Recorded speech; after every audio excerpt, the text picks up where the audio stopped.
అందరికీ నమస్కారం. ఈరోజు మీ అందరికీ నేను వినిపించబోయే కథ ద్విగుణం. రచయిత ఉమా మహేష్ ఆచార్ల గారు. ఇక కథలోకి వెళితే, ఇప్పుడు మన చీఫ్ గెస్ట్ మధుసూదన్ గారు మాట్లాడతారు. ఆయన మాట్లాడే ముందు ఆయన గురించి పరిచయ వాక్యాలు చెబుతాను అని ఆ స్కూల్ హెడ్ మాస్టర్ అంతకుముందే నేను వాళ్ళకిచ్చిన నా ప్రొఫైల్ అంతా చెప్పటం మొదలుపెట్టారు. ఆయన చెబుతూ ఉంటే స్కూల్ అంతా చప్పట్లతో మార్మ్రోగిపోతోంది. ఆ చప్పట్లే కదా నన్ను ఇంతవాణ్ణి చేసిన టానిక్. హెడ్ మాస్టర్ స్పీచ్ ఇలా సాగుతోంది. శ్రీ మధుసూదన్ గారు మన ఊర్లోనే చదువుకున్నారు. 10th క్లాస్లో తాలూకా ఫస్టు, ఇంటర్లో జిల్లా ఫస్టు, ఎంసెట్లో స్టేట్ ర్యాంకర్. ఈ ప్రముఖ కంపెనీలో ఇంజనీర్గా జాయిన్ అయ్యి అంచెలంచెలుగా ఎదిగి ప్రస్తుతం ఇదే సంస్థలో సీనియర్ స్థాయిలో ఉండటం మనందరికీ గర్వకారణం. ఈ సంస్థ యొక్క కార్పొరేట్ సోషల్ రెస్పాన్సిబిలిటీ పథకం కింద మన స్కూల్లో కంప్యూటర్ ల్యాబ్ డెవలప్ చేసినందుకు గాను మనం ఈరోజు ఈ సంస్థ తరపున ఆయనకు ఈ సన్మానం ఏర్పాటు చేయటం ఆనందదాయకం అని మా కంపెనీ బ్యానర్ వైపు చూపిస్తూ వెంటనే నా వైపు తిరిగి, ఇప్పుడు శ్రీ మధుసూదన్ గారు మాట్లాడతారు అంటూ నన్ను ఆహ్వానించగానే ముందే రాసుకున్న ఇంపార్టెంట్ పాయింట్స్ ఓసారి చూసుకుంటూ లేచి వెళ్ళి మాట్లాడటం మొదలుపెట్టాను. నాకు చిన్నప్పటి నుంచి స్కూలులో కూడా అదే అలవాటు. ఎటువంటి పొరపాట్లు జరగకుండా చాలా జాగ్రత్తలు తీసుకుంటా. ఎప్పుడు టాపర్గా ఉండాలంటే ఆ మాత్రం శ్రద్ధ అవసరం. దాదాపు ఓ 5 నిమిషాలు మా కంపెనీ గురించి, నా గురించి, ఈ స్థాయికి చేరుకోవటానికి నేను పడిన కష్టం గురించి, సిఎస్ఆర్ గురించి అనర్గళంగా మాట్లాడి ముగించిన తర్వాత మొత్తం స్కూల్ అంతా కరతాళ ధ్వనులతో ఇంకోసారి మార్మోగిపోయింది. ఫంక్షన్ అయిపోయి బయలుదేరుతుండగా మొదటి నుంచి నన్నే గమనిస్తున్న ఒకతను దగ్గరగా వచ్చి, నువ్వు సారీ మీరు మధు కదూ అన్నాడు నా వైపు పలకరింపుగా చూస్తూ. అవును, నువ్వు? ఓ చంద్రమౌళి, ఎలా ఉన్నావు అని నేను అడిగేసరికి అతను బావున్నాను, ఇన్నేళ్ళైనా నన్ను బానే గుర్తుపట్టావు అన్నాడు సంతోషంగా. అప్పుడు చూశాను అతన్ని పరిశీలనగా. జుట్టు ఊడలేదు కానీ నెరిసింది. సాధారణమైన బట్టలు, చెప్పులు, చేతికి ఓ బెల్ట్ వాచి. నాకెందుకో అతన్ని అలా చూశాక అప్పటికే గాల్లో తేలుతున్న నా శరీరం ఇంకొంచెం తేలికగా అనిపించింది. నువ్వేం చేస్తున్నావు చంద్రమౌళి అడిగాను అతన్ని, పెద్దగా ఇంట్రెస్ట్ లేకపోయినా. నేను ఈ స్కూల్లోనే మ్యాథ్స్ టీచర్గా చేస్తున్నాను. నువ్వు ఈ స్థాయికి చేరుకోవడం నాకు చాలా ఆనందంగా ఉంది మధు అన్నాడతను సూట్లో ఉన్న నా వైపు మురిసిపోతూ చూస్తూ. ఓహ్, దట్స్ రియల్లీ నైస్. సరే ఉంటాను, కలుద్దాం. ఇప్పటికే చాలా లేట్ అయ్యింది అన్నాను నా రోలెక్స్ వాచ్ అతనికి చూపిస్తూ. రాక వచ్చావు, ఇంటికి రా, నాన్నగారు కూడా నిన్ను చూస్తే చాలా సంతోషిస్తారు అన్నాడతను అభిమానంగా. వాళ్ళ నాన్నగారు 10thలో మా తెలుగు టీచరు. కాదమలేక బయలుదేరాను. అతను ముందు బైక్ మీద వెళుతూ దారి చూపిస్తున్నాడు. వెనుకే నా డ్రైవర్ అతన్ని ఫాలో అవుతున్నాడు. ఎందుకో అతని బండి నెంబర్ చూశాను, టోటల్ 2. నా ఆలోచనలన్నీ ఒక్కసారిగా వెనక్కి వెళ్ళాయి. నేను చంద్రమౌళి 1వ తరగతి నుంచి క్లాస్మేట్స్. నాకు అతనికి ఫస్ట్ ర్యాంకు గురించి చాలా గట్టి పోటీ నడిచేది. అఫ్కోర్స్ ఎప్పుడూ 1 మార్కు తేడాలో నేనే ఫస్ట్ వచ్చేవాడిని. అతను ఎప్పుడూ నా వెనుకే, సెకండ్ ర్యాంకే. అప్పుడప్పుడు నాకు ఒంట్లో బాగోలేకపోతేనో లేక చిన్న క్లాస్ టెస్టుల్లోనో తప్ప. ఇంటర్లో కూడా అంతే. ఇంటర్ అయిపోయాక నేను ఎంసెట్ స్టేట్ లెవెల్లో ర్యాంకర్గా నిలిచి ఇంజనీరింగులో చేరాను. కారణాలు తెలియదు కానీ చంద్రమౌళి బీఎస్సీలో చేరాడు. తర్వాత చూచాయగా తెలిసింది అతను బీఈడీ చేసి ఇదే ఊర్లో టీచర్గా పనిచేస్తున్నాడని. అతను బానే చదివేవాడు కానీ ఒకటెప్పుడు ఒకటే కదా. ఈ ఆలోచనల్లో ఉండగా చంద్రమౌళి ఇల్లు వచ్చింది. అది ఓ చిన్న డాబా ఇల్లు. ఆడి కారు నుంచి దర్జాగా దిగి అప్పటికే ఇంటికి చేరి నా కోసం గేటు దగ్గర వెయిట్ చేస్తున్న చంద్రమౌళిని అనుసరించాను. అంతా మట్టి జాగా. గేటు నుంచి ఇంటికి దాదాపు ఓ 20 అడుగుల దూరం చేరటానికి ఓ 2 అడుగుల వెడల్పు మాత్రం అక్కడక్కడ పెచ్చులు ఊడిపోయిన సిమెంటు గచ్చు, అటూ ఇటూ కూడా ఎండిపోయి రాలిపడిన ఆకుల గుట్ట. గదిలోంచి ఓ చిన్న పిల్ల పాడుతున్న కుందగౌర రెండో గీతం వినిపిస్తోంది. నా చిన్నప్పుడు అమ్మ దగ్గర నేర్చుకున్న సంగీతం కారణంగా ఆ గొంతులో అపశృతి నాకు స్పష్టంగా తెలుస్తోంది. చిన్న హాలు నిండా గోడకి వేలాడదీసిన బ్లాక్ అండ్ వైట్ ఫోటోలు, అంత కలలేని కలర్ ఫోటోలు. ఇంట్లో అందరినీ పరిచయం చేశాడు. అతని భార్య స్టీల్ గ్లాసులో కాఫీ ఇచ్చింది. అతని తల్లి ఇత్తడి క్యారేజీ తెరిచి 4 చెక్కిలాలు ప్లేట్లో పెట్టింది. పెరట్లో మడత కుర్చీలో పడుకొని ఉన్న అతని నాన్నగారిని లేపి నన్ను పరిచయం చేశాడు. అక్కడ వాతావరణం చూశాక నాకు చాలా ఆనందంగా ఉంది. నా నమ్మకం నిజమైంది. రెండెప్పుడు రెండే. అవును, మా మధ్య పోటీ అటువంటిది. బయలుదేరుతూ చంద్రమౌళితో, నువ్వు కూడా మా ఇంటికి రావాలి. ఇక్కడే టౌన్షిప్లో ఉంటున్నా. ఈరోజు నీకు సెలవేగా, పోనీ ఇప్పుడు నాతో రావచ్చుగా అన్నాను నవ్వుతూ. నా విజయం పరిపూర్ణం అవ్వాలంటే 1కి 2కి తేడా నాకు తెలిస్తే సరిపోదు. 2కి 1కి తేడా అతనికి కూడా తెలియాలిగా. ఏమనుకున్నాడో.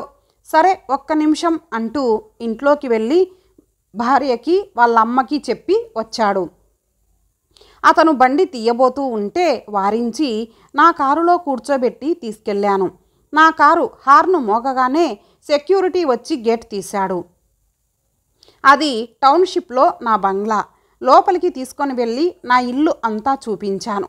ముఖ్యంగా బెడ్రూమ్లో 15x15 సైజులో గోడ మొత్తం టెన్నిస్ రాకెట్తో ఉన్న నా ఆయిల్ పెయింట్ ఫోటో. హాల్లో కూర్చున్నాక అడిగాను, ఎలా ఉంది నా ఇల్లు అని. చాలా బాగుంది మధు. నువ్వు ఈ స్థాయిలో ఉండటం నిజంగా నాకు చాలా సంతోషంగా ఉంది. అమ్మా నాన్నగారు బాగున్నారా అన్నాడతను. వాళ్ళకి ఈ సిటీ వాతావరణం అలవాటు లేదు కదా, అందుకే ఊర్లోనే ఉంటున్నారు అన్నాను రిక్లైనర్ సోఫాలో వెనక్కి జారబడుతూ. ఇంతలో పోస్ట్ మ్యాన్ వచ్చి ఓ లెటర్ ఇచ్చిపోయాడు. ఓపెన్ చేసి చూస్తే అది ఈ మధ్య ట్యాక్స్ బెనిఫిట్ కోసం ఓ చారిటబుల్ సంస్థకిచ్చిన డొనేషన్ తాలూకు రిసీట్. ఇదిగో, ఓ చారిటబుల్ ఆర్గనైజేషన్ ద్వారా ఓ స్టూడెంట్ని చదివిస్తున్నాను. నా శాలరీలో ఓ 2% ఇలా స్పెండ్ చేస్తే అదో సాటిస్ఫాక్షన్ అన్నాను కొంచెం గర్వంగా. అతను మళ్ళీ నాకేసి అబ్బురంగా చూశాడు. కాసేపు నా గురించి చెప్పాక అతను లేచి నుంచొని, ఇక వస్తా మధు, ఇప్పటికే లేట్ అయ్యింది, నీకు చాలా పనులుంటాయి అనగానే, ఉండు మా డ్రైవర్ దింపుతాడు అంటూ ఫోన్లోనే డ్రైవర్కి చెప్పి మీద నుంచే అతనికి బై చెప్పేసి లోపలికి వచ్చేశాను. భోజనం చేసి ఓ అరగంట పడుకొని లేచి హాలులోకి వచ్చి టీవీ ఆన్ చేద్దామని రిమోట్ తీస్తూ ఉండగా పొద్దున పోస్టులో వచ్చిన రిసీట్ గాలికెగిరి కింద పడింది. తీసి తిరిగి టేబుల్ మీద పెడుతూ యథాలాపంగా చూశాను. ఆ కవరు అడుగున తెలుగులో ఇలా రాసుంది, గమనిక, ఎప్పుడైనా మీరు మా సంస్థ పనితీరుతో సంతృప్తి చెందని ఎడల మీరు చేసిన ఆర్థిక సహాయం వాపసు పొందుటకై ఈ కింది నెంబర్కి కాలు చేయవచ్చు. నాకు నవ్వొచ్చింది. ఆ రసీదును తిరిగి టేబుల్ మీద పెడుతూ ఎందుకో అనుమానం వచ్చి మళ్ళీ చదివి కింద సంతకం పేరు చూశాను. ఏదో సందేహం ఉండబట్టలేక అక్కడ ఉన్న నెంబర్కి కాల్ చేశాను. ప్రస్తుతం బయటకు వెళ్ళారని, ఎప్పుడొస్తారో తెలియదని సమాధానం వచ్చింది. ఇంకొన్ని వివరాలు కనుక్కున్నాక నేను ఇక ఇంట్లో ఉండలేకపోయాను. అదే టెన్షన్. చిన్నప్పుడు పరీక్షల్లో ఫస్ట్ ర్యాంక్ ఎక్కడ మిస్ అవుతుందో అని పడే టెన్షన్. వెంటనే డ్రైవర్కి ఫోన్ చేసి కారు తీయమని బయలుదేరాను. గేటు తీసుకొని లోపలికి వెళ్ళాను. పొద్దున చూసిన ఎండుటాకులు ఇప్పుడు లేవు, తుడిచినట్టున్నారు. అంతా శుభ్రంగా ఉంది. తల పైకెత్తి చూస్తే అటుపక్క మామిడి చెట్టు, ఇటుపక్క వేప చెట్టు విశాలంగా పరుచుకొని రెండు ఓ జనరల్ ఏసీల్లా చల్లని గాలి నీడ ఇస్తున్నాయి. ఇంతలో నన్ను చూసి అప్పుడే వచ్చిన చంద్రమౌళి గబగబా దగ్గరకు వచ్చి, అరే ఏమైంది మధు, మళ్ళీ వచ్చావు, ఏదైనా మర్చిపోయావా అంటూ కంగారుగా అడుగుతున్నాడు. ఏం లేదు, నీతో కొంచెం మాట్లాడాలి అన్నాను. నా గొంతు వణుకుతోంది. సరే ఇంట్లోకి రా అంటూ నన్ను సాదరంగా లోపలికి తీసుకెళ్ళాడు. లోపలి గదిలోంచి జ్ఞానమొసగరాద గరుడ గమనాద అనే త్యాగరాజ రూపకతాళం పూర్వీ కళ్యాణి రాగంలో శ్రావ్యంగా వినిపిస్తోంది. సాయంత్రం 3కి తగ్గట్టుగా. ఆ పాడేది ఎవరు అన్నాను ఆత్రంగా. తను నా కూతురు శ్రావ్య అన్నాడతను మురిపెంగా. మరి పొద్దున పాడింది అడిగాను అతన్ని అనుమానంగా. ఓ అదా, నా కూతురు ఎవరో చిన్నపిల్లకి సంగీతం నేర్పుతోంది. బహుశా ఆ పిల్ల గొంతు వినుంటావు అన్నాడు అతను నవ్వుతూ. హాలులోకి వెళ్ళాక అప్పుడు చూశాను గోడ మీద ఫోటోలు పరిశీలనగా. చంద్రమౌళి ఉత్తమ ఉపాధ్యాయుడు అవార్డు సీఎం గారి చేతుల మీదుగా అందుకుంటున్న ఫోటో, అతని పూర్వీకుల ఫోటోలు, అలాగే మరికొంతమంది ప్రముఖులు అతను నడుపుతున్న స్వచ్ఛంద సంస్థకి వచ్చిన సందర్భంగా తీసిన ఫోటోలు. హాల్లో అతని భార్య దేవుడికి పూలమాల అల్లుతూ నన్ను చూసి లేచి పలకరించింది. గదిలో అతని తల్లి పాట పాడుతున్న మనవరాలికి జడ వేస్తోంది. చంద్రమౌళిని తీసుకొని బయటకు వచ్చాను. అరుగు మీద నేను పైమెట్టు మీద కూర్చుంటే అతను కింద మెట్టు మీద కూర్చున్నాడు. మౌలి, మధ్యాహ్నం నేను డొనేషన్ గురించి చెప్పినప్పుడు ఆ సంస్థ నువ్వే నడుపుతున్నావని నాకెందుకు చెప్పలేదు అన్నాను నిష్ఠూరంగా. అదా, అందులో నేను గొప్పగా చెప్పుకోవడానికి ఏముంది, ఏదో నీలాంటి వాళ్ళు సాయం చేస్తుంటే నేను మేనేజ్ చేస్తున్నాను అంతే అన్నాడతను తేలిగ్గా. అన్నిసార్లు అందరూ సాయం చేయకపోవచ్చు కదా, అక్కడ దాదాపు 50 మంది పిల్లలున్నారని నాకు తెలిసింది. నువ్వు కూడా ఎంతో కొంత వెయ్యనిదే అవ్వదు. పైగా ఎవరికైనా ఎప్పుడైనా డబ్బు వాపస్ అని రాశావు. ఇదంతా ఎలా సాధ్యం అని అడిగాను ఉండబట్టలేక. మధు, నాకు దాదాపు 80,000 జీతం, నాన్నగారికి 30,000 పెన్షన్ వస్తుంది. మా కుటుంబానికి ఓ 25,000 ఉంటే సరిపోతుంది. అమ్మా నాన్నని నా భార్యని అడిగాను, వాళ్ళు సంతోషంగా ఒప్పుకున్నారు అంతే అన్నాడతను నవ్వుతూ. మరి నీ పిల్లల ఫ్యూచర్? నా అనుమానం ఇంకా తీరలేదు. ఏమో, నేనంత దూరం ఆలోచించలేదు. అయినా అవన్నీ ఇప్పుడెందుకు, నీలాంటి స్నేహితులు ఉండగా నాకెందుకు బెంగ? అతని కంఠంలోని నిజాయితీ నాకు చాలా స్పష్టంగా తెలుస్తోంది. చంద్రునికంతై ధ్రువునిపైనంతై పెరటిలో నుంచి చంద్రమౌళి నాన్నగారు తన మనవడికి చెబుతున్న తెలుగు పాఠం లీలగా వినిపిస్తోంది. ఎప్పుడో ఇంజనీరింగులో ఉండగా కొని చదవకుండా వదిలేసిన సింపుల్ బై చాయిస్ పుస్తకం గుర్తుకు వచ్చింది. అప్రయత్నముగా రెండో మెట్టు మీదకి దిగి, చంద్ర, రెండంటే ప్రతిసారి ఒకటి తర్వాత వచ్చేదే అనుకునే నాకు రెండంటే ఒకటికి రెట్టింపు కూడా అని ఈరోజే తెలిసింది అన్నాను ఉద్వేగంగా అతని చేతిని నా చేతిలోకి తీసుకుంటూ. ఏమైంది మధు, ఇవాళ నీకు ఎందుకు అంత ఎమోషనల్ అవుతున్నావు అంటూ చంద్రమౌళి నా భుజం మీద చెయ్యేశాడు. సరే, నేను వస్తా. ఎప్పుడైనా ఏదైనా అవసరం ఉంటే తప్పకుండా కాల్ చేయి. వచ్చే వారం మీ ఫ్యామిలీని తీసుకొని ఇంటికి రా.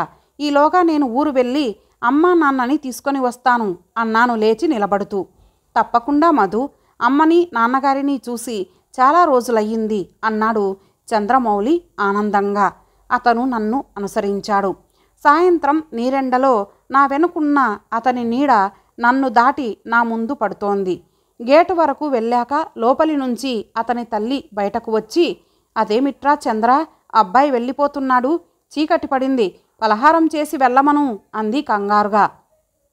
మధు, నువ్వు పలహారం చేసి వెళితే కానీ అమ్మ ఒప్పుకోదురా అంటూ నన్ను లోపలికి తీసుకువెళ్ళాడు చంద్రమౌళి. పెరట్లోకి వెళ్ళి కాళ్ళు చేతులు కడుక్కొని లోపలికి వచ్చాక ఆవిడ కంచంలో అప్పుడే పెరట్లోంచి కోసి కడిగిన అరటాకు వేసి దిబ్బరొట్టె అల్లం పచ్చడి పెట్టింది. ఎప్పుడో చిన్నప్పుడు అమ్మ చేస్తే తిన్న తర్వాత మళ్ళీ ఇదే తినడం చాలా బాగుంది, అచ్చం అమ్మ చేతి వంటలా. ఇంట్లో అందరికీ చెప్పి బయలుదేరాను. గేటు వరకు వచ్చాక, చంద్ర, ఇబ్బంది అనుకోకపోతే నీ బండి మీద నన్ను కొంచెం మా ఇంటి వరకు డ్రాప్ చేస్తావా అని అడిగాను. చంద్రమౌళికి ముందు అర్థం కాలేదు. తర్వాత నవ్వి తప్పకుండా పద అన్నాడు, బండి హెడ్లోకి పెట్టి స్టార్ట్ చేస్తూ. నా డ్రైవర్ని కారు తీసుకువెళ్ళి పొమ్మని చంద్రమౌళి బండి మీద ఇద్దరం కలిసి బయలుదేరాను. బండి మీద అతని వెనకాల నేను కూర్చున్నానేమో. రంగు వేయకపోవడం వలన సహజంగా నెరిసిన అతని జుట్టు వెండి రంగులో చంద్రుడితో పోటీపడి మెరుస్తోంది. చప్పట్లు లేకపోయినా నా మనసు ఇప్పుడు తేలిగ్గానే ఉంది. ఇంతటితో ఈ కథ సమాప్తం. మరలా ఒక మంచి కథతో కలుద్దాం. అంతవరకు సెలవు. నమస్తే.